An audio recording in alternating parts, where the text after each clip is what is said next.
От темы денег к экологии. Уже второй год подряд в Мирнинское управление автодорог приезжают специалисты Республиканского аварийно-спасательного формирования. Организация специализируется на устранении последствий разливов нефтепродуктов.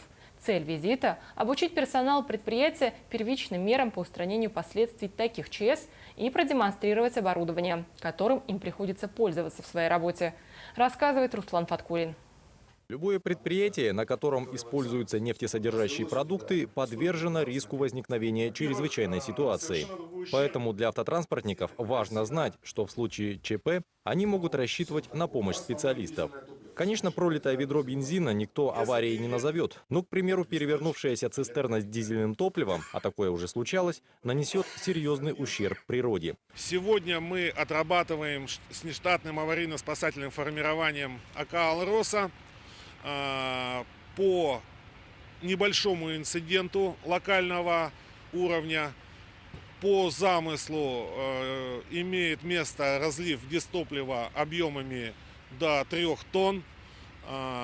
Привлечены структурные подразделения компании и мы как профессиональное аварийно-спасательное формирование.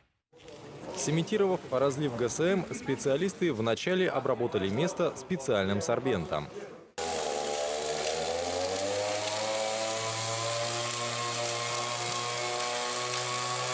А затем просто убрали сухой остаток обычной метлой.